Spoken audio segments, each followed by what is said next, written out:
Welcome to the Daily Bread Podcast. I am Aaron Smith. I'm here with Sonji and Natan. We are always so excited about sharing strategies that allow you to build on your personal wealth. Look here, the Daily Bread. Why the Daily Bread? The Daily Bread is about you every single day learning something about money. If you're in the Black community, we are dead last in our economic empowerment. And there's a reason for that. And one of the reasons is because we are financially illiterate. And in order to be much stronger, much more confident and successful in your financial life, you have to be every day doing something, reading something, listening to something that talks about money. Look here, I'm going to just share with you before we get started today. We want to talk about, in our podcast this evening, we want to talk about how you build wealth. But in order to be able to build wealth, you have to really truly understand your foundation of your history, where you're from, the power that we've developed, and who we are in terms of wealth building strategies. So we're going to have that conversation this evening. Now, before I start, I want to say this, and I think this is so important as we navigate today, 2025. Look here, my grandmother Chip, rest her soul, or bless her soul, she was a domestic worker. And at her passing, she owned three properties with no debt. And I could tell you right now, being a domestic worker, owning three properties, no debt, she did better back then than many of us high income earners, very educated individuals right now are doing financially. However, there are some things that she did to put her in the position to be able to be successful financially. Now, let's say this, and I think this is probably the most important strategy or idea in terms of helping you build on your wealth. That is that you must be really confident in who you are, love who you are, not hate who you are. And we're going to talk about that history as we go through today. Just a little bit about myself, Natan, Sonji. Our firm manages a little bit over $250 million in assets. We work with individuals, we work with small business owners, we work with nonprofits, and we work with professional athletes. Let me share this. We're not just having a conversation to you from a social media standpoint, from a standpoint of just giving information. This is not an information session per se. What this is giving you details so that you can prosper financially because we have actually done it. We've showed individuals how to build the wealth that is important to them in their lives. So you're listening to experts. That's the point I want to make. So if you will, before I go further and dig deep into the major Black organizations that have been developed many, many years ago that allow us to be able to have a strong foundation in building our wealth, I'm going to introduce on my far left, Natan, and if you will, Natan share, and then I'm going to have Sonji as well. Greetings, everyone. I'm really excited to be here. Thank you, Aaron, for allowing us to come out and share a little bit of our experiences, our knowledge with the audience. And I do want to echo what you said. This is a conversation of really building from the foundations of our ancestors in many ways, right? And building into what can be possible. Myself, I am with M Capital and really excited about what that has been giving me the opportunity to do. I really want to get in deep into that history that you talked about, especially some of the success stories, right? And so how they have been tripled, especially when we're talking about Black Wall Street and what that looked like in less than 100, actually a little bit over 100 years ago in Tulsa, Oklahoma, as well as here in Richmond, Virginia, and Jackson Ward. So really excited to share with you all today. And of course, you're Sonji. Yes, hi. So I am honored and humbled to be here today, and I just love to make sure that we are teaching and educating our community on creating wealth. We are creators by nature. And so there are barriers that we want to talk about and strategies that we want to talk about. I've been in the business for over 24 years. And one of the things that struck me with Aaron, what you said about your grandmother, is my grandfather owned 600 acres of land and bought it and paid for it. And you're absolutely right, because his children, we inherited the land, but nobody has been able to duplicate that. And so it's amazing, and a lot of it is because of course, systemic big barriers that we'll talk about, but it's the solutions and the strategies that we have to get around. So I'm happy to be here, and let's get into it. All right, absolutely. Let me do say that if you are a high income earner, you're a six-figure income earner, 150K to $500,000 a year in income, you want to be right here. If you are a professional, you may have certifications, degrees, business owners, you want to be right here, because you are the ones who are going to make the difference in our community when it comes to finances, right? Certainly, everyone should be tuning in. Everyone should be doing something every day, daily, about their financial knowledge.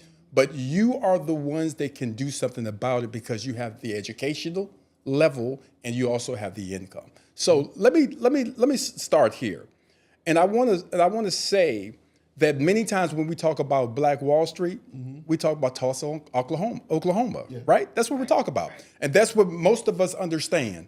But I'm going to read off here, because this is so important, some history as it relates to Wall Street being black. All right, so let me go here. Rosewood, Florida. Another economic environment, Black Wall Street, right? Here's the thing.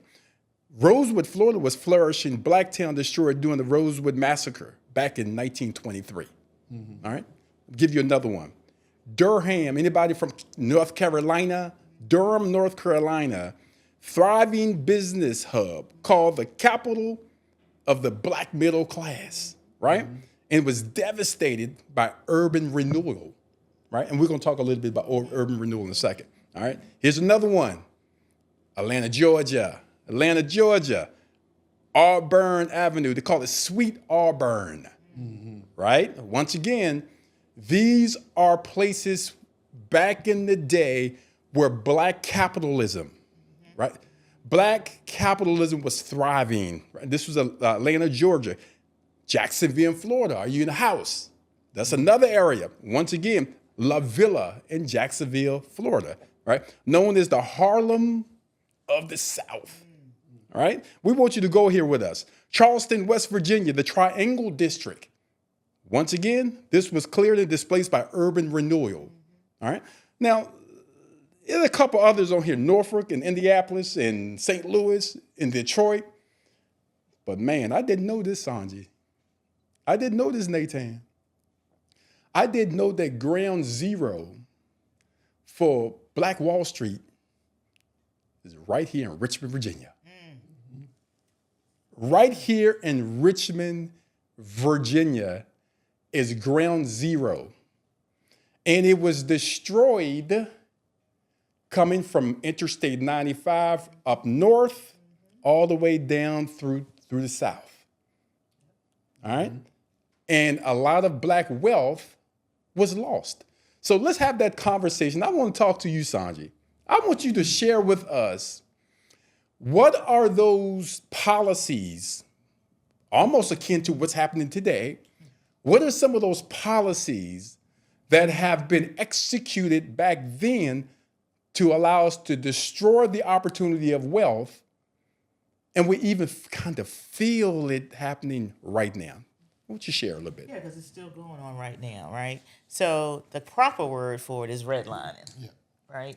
And I have my own personal story as a child, and this is even in the North. It didn't always happen just in the South and the North, but I do remember as a child, my parents ended up having to sue in New York City because they were redlining up mom and dad. I was a child, but I remember us going to the attorneys and things like that because we were trying to buy. My dad was trying to buy a house in Cambria Heights, New York, and that was not where they wanted us to be. They wanted us to continue to stay. I grew up in the projects of New York. In Redfern, which is where they wanted us to continue to stay. And so when my dad, who was a New York City police officer, honorable job, was trying to buy this house in Cambria Heights, we came up against the mortgage companies and everything were in on it. And we ended up having to sue. We did actually buy that house in New York. But redline is the proper word for it. In the 1930s, the United States federal government came up with policies, basically, that what the redlining was different codes of different areas of where you lived. And so it was made much more difficult for especially black folks to purchase in an area that was a blue district, which is probably the district that you wanted to live in, or better housing, better education, better everything. And then there was areas that we were steered into through real estate agencies, or just denied a mortgage in a certain area. And these were called hazardous areas. Hazardous. Right? That's right. I'm feeling a little hazardous these days myself. I mean, I feel a little hazard going on right now, That's right? Yeah. That's But right. we were pushed into areas that were hazardous. Now, if you think about the areas, especially where there's large concentrations of black folks, especially poor black folks, low income areas.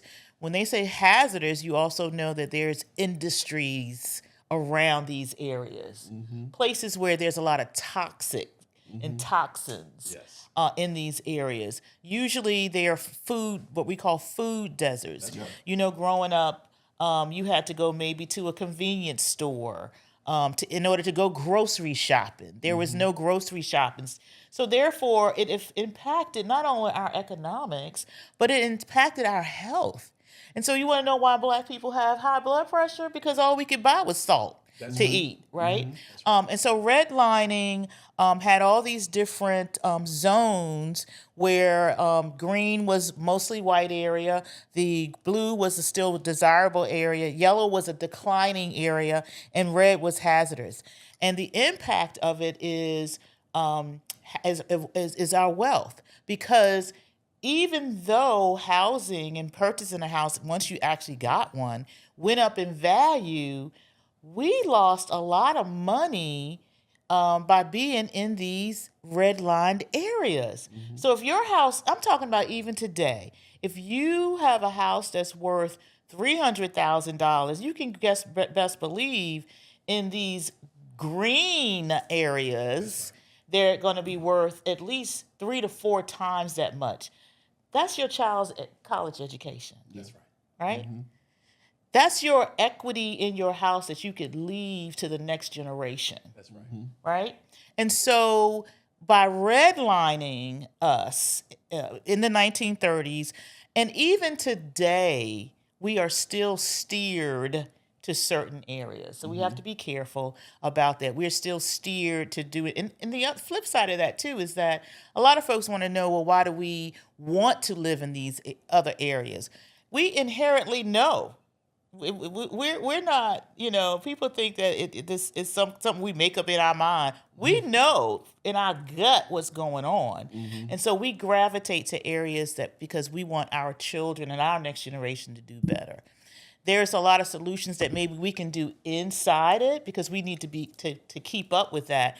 But once you have pretty much cut us off from the same amount of money, we're not even on the same level playing field.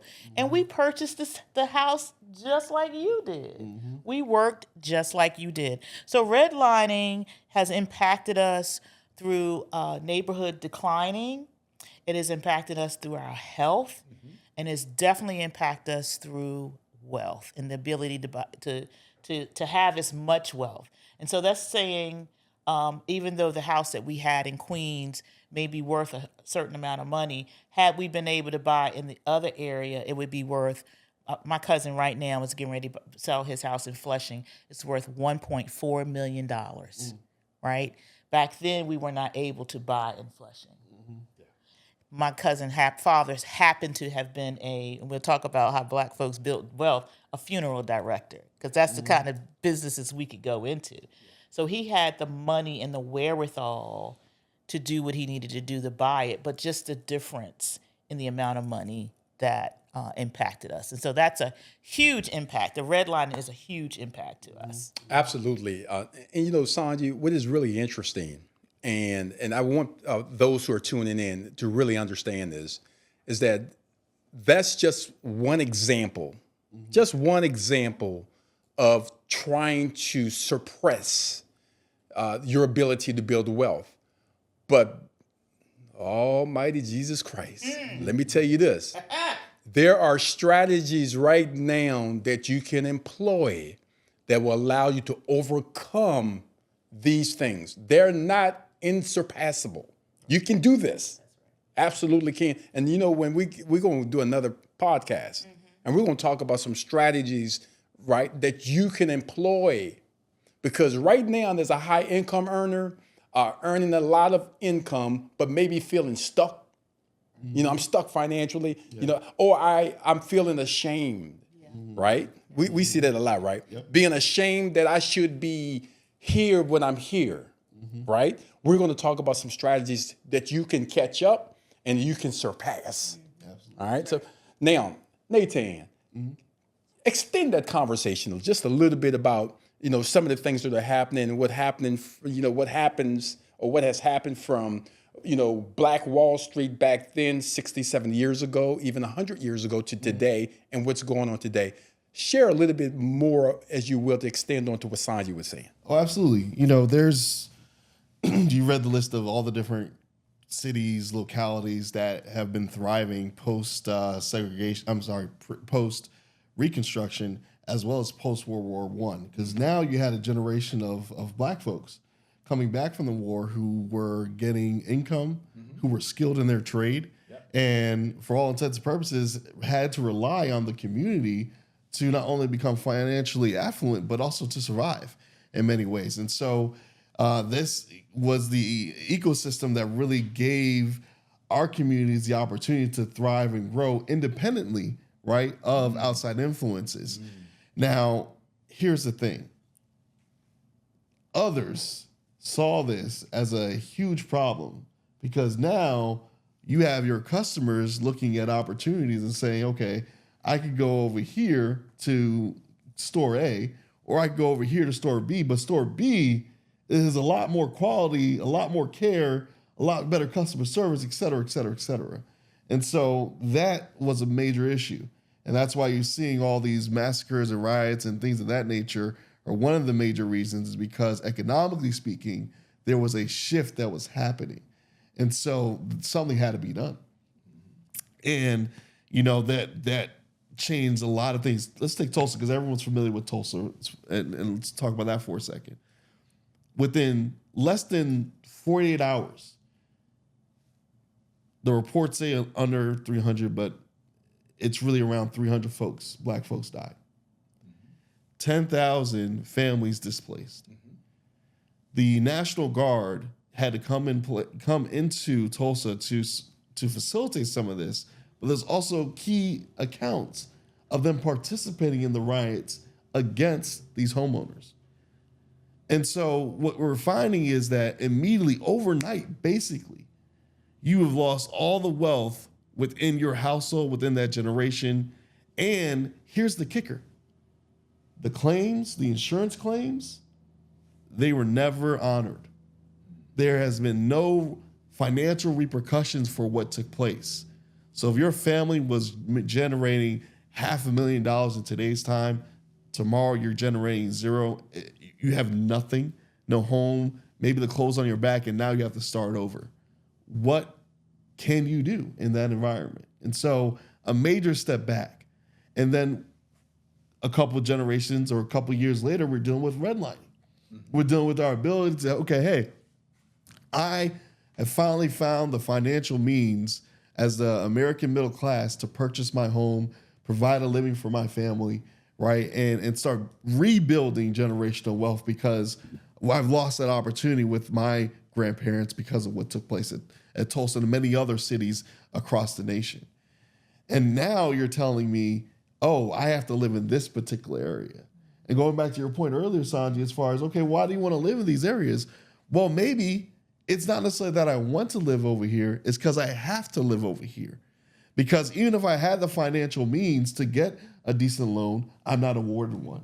Even if I had the financial means to move into another neighborhood to provide a better housing condition, school environment, a social economical environment, as far as just the health of the community itself, I'm not allowed to do that, right? And so it took years, and this, unfortunately to say, was also promoted by our government, right? They were incentivized to do this. Absolutely. And so now you're dealing with a generation of my grandparents, I would argue, and parents to a degree because they lived into it.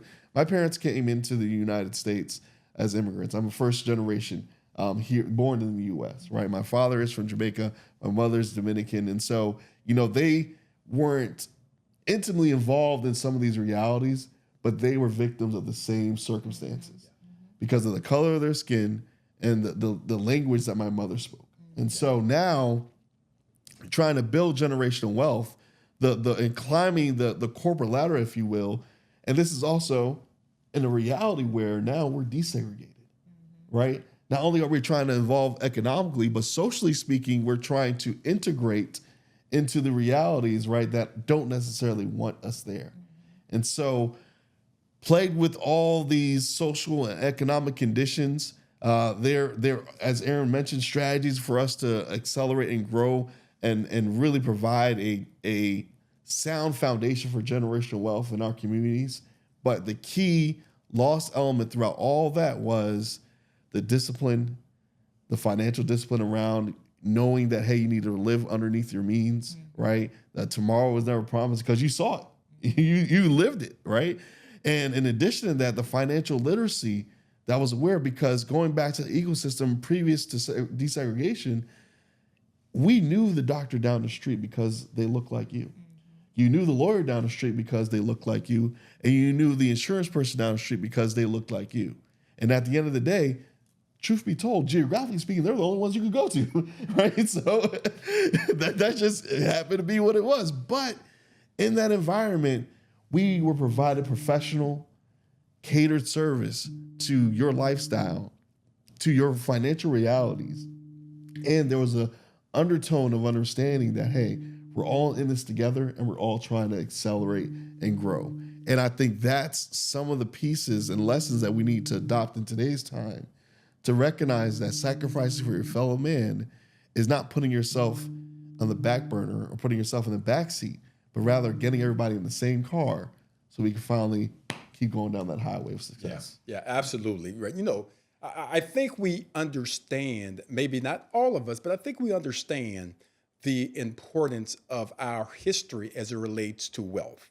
And that's what I want to kind of give over to you right now, is that you come from a foundation of a race that is wealthy, right? Wealthy, right? Mm-hmm. So why would you yourself not want to obtain that wealth for you, but also for your family? Why aren't we doing that? Now, let me say this, Natan. At the end of the day, I hope we know this, that what has been done in the past and what's being done today is a plan. It's a system. And the system is actually working to perfection. And we're not navigating around the system to understand how we take advantage of building wealth. And I think it's important as we have this conversation, if you will, is to really engage in why are we last right now economically in this country? Why are we at the bottom, right? Now, let me say this. Not all of us, right? There's 4.3 million Black millionaires in the country today. And I envision in the next 5 years, that's going to triple, right? It's going to triple. And what's going on today is going to make it triple, right? But before we get there, are you one of those on the way to millionaire status? Right? Are you doing what's necessary to get there? Are you on the way to allowing your kids and grandkids to hold that status? Right? And one of the things that has been unfortunate in our community, and it's been known and it's been taken advantage of, is that we are consumers. Oh, yeah. We're huge consumers, right? And we have to pay attention to our consumerism. And if you will, please, Sonji and Natan, help me out. Give me some insight from a financial planning standpoint on how do you navigate the percentages, right? What percentage of your income should you be investing or what you should be saving, right? Percentage of income. Give me a little bit about your debt to income ratio, right? All right, because this is what's going to hold us back from building the real estate. And I've always said this because of redlining, I've always felt this, and I believe it today, that every Black person in this country should own 2 homes. That's right, 2 homes. One to live in and another one to be a landlord. That's my belief, right? Because we've been so much disadvantaged. But here's the beauty, we can do it. Oh, yeah. We just don't know how to do it. So from a percentage standpoint of saving, investing, credit, right? What are the numbers? Because I don't think we know the percentages of what we should be doing with our income, right? To help get us there. If you could share. Well, let me just start with, and let me tee this up and frame this a little bit, just to go back to what you're saying. First of all, I truly believe, and people may call me names for saying this, but I think that because we have an advantage of helping other folks generate wealth because of we understand and know the path that you've gone through, right? We share a culture of understanding. And so sometimes the norms of what you hear on the television is not going to be your norm.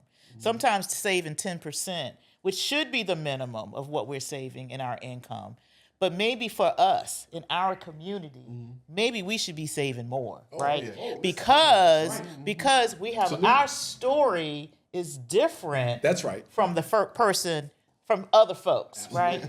Right. And so if we want to create wealth, first of all, we need to have a minimum of 10% that we should be saving, right? That's the minimum, but that's not going to be what all of us should be doing because a whole lot of us are earning a lot of money, right? And we're spending it, and so maybe your number is 20%. That's right. So I'm just going to give a general baseline and say 10% is what we minimum, but we probably in our community should be doing 12 to 15% of saving because one, we need to get into the habit of it. And it's not about when I start making this much money, it's about whatever money I'm making right now, right? So if you got $2 coming in and 15% of that, you should be saving. And it becomes a habit. It's become something that we do habitually. What we've fallen into is in capitalism is the marketing. We've fallen into getting into the mainstream. And there's been a lot of arguments about that. But if you think about it, we did it because we wanted to survive, right? We straightened our hair because we wanted to survive. We wanted to be like in the mainstream. And so we started spending money. We wanted to have the Cadillac, right? As soon as we got a little bit of money, as soon as we started working these federal government jobs, our parents my dad bought a deuce and a quarter. I don't know if y'all remember that. We're burgundy with a white top. And we thought we had made it, right? Instead of really just buying a regular car and purchasing that in second home, like Aaron said. So there are things that we can do. If you got income, you can definitely achieve that. The other thing is debt. We need to make sure that one of the things that we should be looking at is, of course, you can leverage your debt, and we definitely help with doing that. But there should be a big plan put together in order to make sure you're debt free. And so that should be part of your financial plan. How do you relieve yourself from all the debt? Leveraging it properly, and making sure that you're putting money also going towards that debt. At the same time, it's all about assets. Now, before we go to assets, Okay. all right, before we go to assets, I'm going to stay on this debt for a second. See, like in our community, right, we understand that word slave. We get that word slave. And when you are in debt to someone or some organization or some company, you are enslaved to them. And we don't really understand and feel that, I hear the word a lot, good debt, bad debt. Good debt and bad debt. Look here. There's no such thing as good debt and bad debt, right? There's no such thing as good debt, you all. Anything that you have to pay to somebody else and pay interest on it or pay fees on it every single month, that's coming out of your pocket, coming out of your income to be what? Used for somebody else's household, building their wealth, and you losing your wealth because you want to have the credit card, right? Buy it on time. You want to finance your mortgage for 30 years, right? Whoever said that you had to finance your mortgage for 30 years? Here's the point. I'm not being unrealistic. We do have to have some debt to build on our wealth. Not saying that you should not. I'm saying is that we are dependent so much on living off of our traditional six-figure salary plus debt. And if you do that, we're not going to get to where we want to go financially. So I wanted to share that and talk about that a little bit more. And I'm going to have more conversations around this debt thing in terms of Natan positioning ourselves to be able to understand how we eliminate our debt as quickly as we can so that we can continue to build on our net worth, our assets. All right. As you talk, I'm sorry. You talking. No, that's fine. No, you're right, because it's about mindset. So that's the first thing, and I know we'll get to that. The first thing is mindset, right? But if you've been taught and trained that you got to get this unsecured, because unsecured is worse than secured, but the unsecured credit cards, in order for me to maintain my Louis Vuitton and my things like those, that is just weights, really. And I like nice things. Don't get me wrong. Look at me. I love nice things. However, you have to have the right mindset. In other words, you need to be building wealth at the same time. So just having some basic principles, the 10% minimum in saving, and then making sure that the debt that you have, you're working to decrease it so that you have none. And for God's sakes, do not pass that debt on to your children. Right, and so we're not going. I'm gonna let you talk, but that's the school loan. That's the student loan stuff. Yeah. You know what? We allow our children. And when you think about, when I see these young folks with $300,000 in student loan debt, that albatross around their neck already is really shameful if we're doing that, especially if we're making $150,000 and up. It's really shameful to pass that tradition to our kids and think it's all right, and it's not. Well, I wanna touch on that because you hit a really sore spot, Sonji, with the student loans. Speaking from my generation alone, we're the American generation that America lied to. And let me explain what I mean by that. Okay, growing up, if you're a millennial and above, however you want to look at it, you always heard, go to school, get a degree, get a good job. That's right. Right? That was the American dream or promise that was given to us. Now, what they didn't tell us was that you needed to pay for school. And a good portion of folks did not have the financial means to pay for school because at the time, at least for me, I was looking at $40,000 a year. I was looking at $35,000 a year. And that was a lot of money back then. I feel a little old saying that, but that was a lot of money back then. However, the tuition that costs now, right? 60, 70 easy for undergraduate education. And who really has that amount of money in their bank account? Not a lot of us do. And so we have to take out loans in order for us to get a higher education, in order for us to compete in the employment environment of America, of capitalistic America.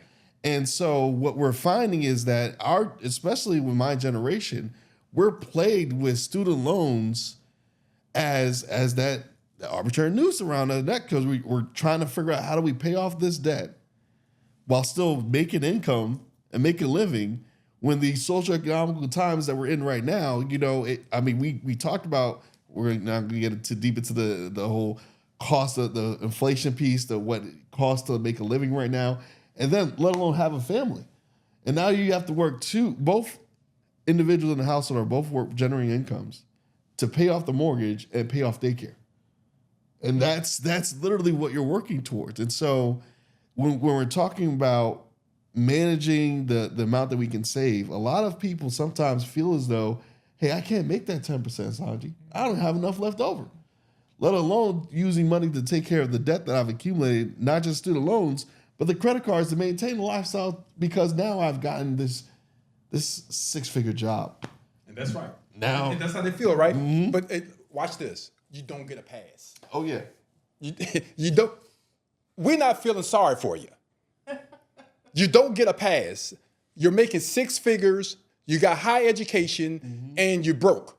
You live in paycheck to pay. You don't get a pass. See, some things you got to feel that you got to give up, right? I'm not saying you should give up on the education. I'm not saying that whatsoever. This is what I am saying. I am saying that you have to take control of your financial future. Right now, today, just heard over 300,000 Black women have been laid off today, right? Black women are the most educated in our country, but they were laid off. But many of them are still carrying student loan debt. So you don't have a job, you're carrying student loan debt. Well, there are some other ways, and once again, we're going to talk about next podcast. There are some ways that you can overcome this. But what you have to do, as Sonji said, you have to change your mindset. So there is no pass that you get, because when you don't have a paycheck, right, who's there to support you? Because I know many of you high-income earners, I know from experience that the folks that are knocking on your door asking for extra money, they're your family members. They're your friends, right? Okay? When you don't have it, where are you going to get it? So you want to protect yourself. It's about protection of your wealth today. And we'll talk a little bit more about some strategies to protect your wealth. And one thing that you want to do is protect your income. All right? We'll talk about protecting income. Grandma Chip told me also, Aaron, don't put all your eggs in one basket. Don't put all your eggs in one basket, because if you got all them eggs in there and all those eggs crack in that basket, you're going to be in trouble. So we're going to talk about how you diversify your income, multiple streams of income, right? Diversifying your talents and your gifts and your skills that God gave you. You have way more in here. You have way more in here than you're actually pulling out of you. And once you learn how to do that, that's when you start to build tremendous wealth. Right? So, if you will, Sonji, can you nail down a little bit about protection? Why is it important that as we're building our wealth, that we also protect what we have built, especially today? Share a little bit about protection. So when we talk about protecting your assets, the first thing is protecting yourself, right? Because your mind, your body, you're the person that you're the creator of wealth, right? And so, especially whether you're married or single, you want to protect yourself and the things that you have. That comes in the form of life insurance, right? So you're protecting yourself in case anything, especially if you're the person that has income that's coming in, you want to make sure that if anything happens to you, that your family still has some kind of protection, some kind of income, and also kind of creates some assets. So you want to do that. You also want to protect your money. And this is just kind of basic stuff. Where is your money? Most of us keep it in a bank, making sure that if it's you're creating an emergency funds for when unexpected things happen. You want to make sure your money is in a safe place. Of course, you need to have it in something that's FDIC insured, because the government does say right now that your money is insured for up to $250,000. So you want to make sure you're doing that as far as protection is concerned. I think that the other thing is making sure that I think knowledge and wisdom is a form of protecting, making sure that you're seeking out experts, right? You got a lot of folks out here that's telling you all these different things to do, and it ends up being a scam, and you end up losing money, right, behind that, because you're not, and the Bible talks about that, making sure that you are seeking wisdom, seeking the experts who are accountable to someone as well. That's a form of protecting your money. That's a form of protecting wealth. When you can't be expect to know everything. You have to focus on what you do in order to create this revenue, and then you need to make sure that you have a team of experts to help you protect what you have, to keep it and to grow it, and also to transfer it to the next generation. So I think those are your basic principles in protecting wealth as well as protecting income. And let me go back and make sure that I also add this in. Protecting your health, which again comes back to income, because you got to have health insurance. And protecting, of course, vehicles and things like that. You don't want to have an accident out here with your car and you get caught out there. So insurance, as much as folks don't like to talk about it, it's the first thing that you run to when you have an accident. Guess what? The first thing you do? Call your insurance company up. Right. When somebody dies, my brother recently passed. What's the first thing I did? Lord, I hope he paid his insurance premium. Let me call the insurance. Very important. And once again, it goes back. I always talk about mindset, because I think that lots of times we're taught to disdain certain things. And so that means that when you do that, you tend to run from it, or you procrastinate. And that's why we keep starting over and over and over every generation, because we're not leaning into the principles that really God put out there for us to do. And also we're not following experts. And that's all about protecting yourself first. And if I could add to that, maintenance on a lot of these protections is really important. It's not your traditional, you take it to the car shop, all that. What I mean by maintenance is life happens all the time. So you want to make sure that some of these protections that you have put in place are still valid, right? And still really do protect all of your wealth as relates to your current realities versus when you started, right? And then even taking it a step further, you talked about health. You know, if you're a physician, if you're an artist, if you're a solopreneur, right? And if you do not have disability insurance, your ability to generate income based on your physical ability to generate income, then if something happens, then how are you making a living, right? And so that's another layer that we want to make sure that our audience is paying attention to. And then also, we talked about life insurance, right? Yes, it's really important.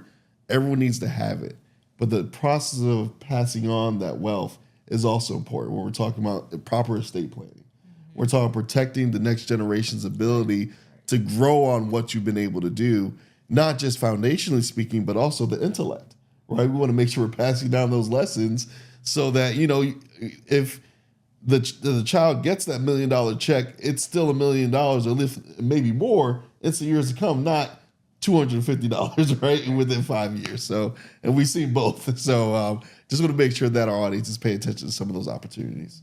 Yeah, cool. That's absolutely special. You know, I was going to touch on that a little bit too. I think it's important as we start to navigate now. It's $8 trillion over the next 15 years that's going to pass from the baby boomer population demographic to you, right? In the form of life insurance assets, in the form of real estate assets in the form of stocks, bonds, crypto, right? You got all of these assets that are passing. Have you created your estate plan, right? Are you just kind of guessing, hoping, wishing that things are left in a way that's going to make sense? I will tell you, once again, from working with individuals, working with estate plans, it doesn't work that way. You have to truly understand the rules, the laws of the state that you're in, and you have to create your estate plan. A lot of wealth is displaced because we don't have an estate plan. A lot of families are messy because no estate plan was created. Talk to auntie, uncle, grandparents, parents. Have them set their estate plan. You set your estate plan up to make sure that you protect those assets for generations to come. And Natan, you're absolutely right. Today, as you set your estate plan up, your estate plan has to be set up where your kids, I don't care how smart you believe they are, your kids are influenced. They're influenced by their friends. They're influenced by their girlfriend, boyfriend. They're influenced by their partners, spouses. Look here, at the end of the day, you think that they're going to hold on to those assets that you sent to them? I am here to tell you that it's important for you to strategically put trust in place that these assets are protected from spouses, protected from friends, protected from lawsuits, right? And most important, protected from themselves. Because many of our kids and grandkids are spendthrifts. Oh, yeah. They're going to spend it. So I hear a lot, Natan, Sonji, I hear a lot. Y'all do too. I know you do. I'm not going to leave nothing to my kids because they gonna blow through it. Right? Yeah. Okay, hold on for a second, y'all. We got that got to stop. That got to stop. That mindset got to stop. Okay, so your counterparts, other races, are leaving wealth to their children, but you're not going to leave nothing to your children. They're already behind. I don't care how many degrees they have. They can't catch up financially. See, it's about finances now. It's not all about degrees, y'all. See, I believe in degrees. I have one. These folks sitting right beside me have degrees. But one thing is certainly going to happen when we're no longer here. We can't pass the degrees over to our children. The degrees don't go over to our children, y'all. Not at all. Right? Huh? Money goes over. Assets go over. Right? And now they have those assets. They're able to be more successful in their education because they can do it without taking out what? Student loans. Right? They can start their own businesses and not have to work in corporate if they have what? Money. And they can invest in themselves. This has been wonderful. We are going to extend our conversation. Let's talk about some solutions, some ideas that these high-income earners can execute as they're thinking about their personal financial planning, that they can say, hey, you know what? There's some things that I didn't think about that I can do to help me build on my personal finance. Once again, I want to thank you for joining me. I want to thank you, ma'am, for joining me. Once again, this is Daily Bread. It's once again about every day you have to educate yourself on at least one topic, one definition of personal finances, because that's something that we were not taught in school. And trust me, it's on purpose. All right? We'll look forward to talking to you next time. Once again, I'm Aaron Smith, your financial design coach.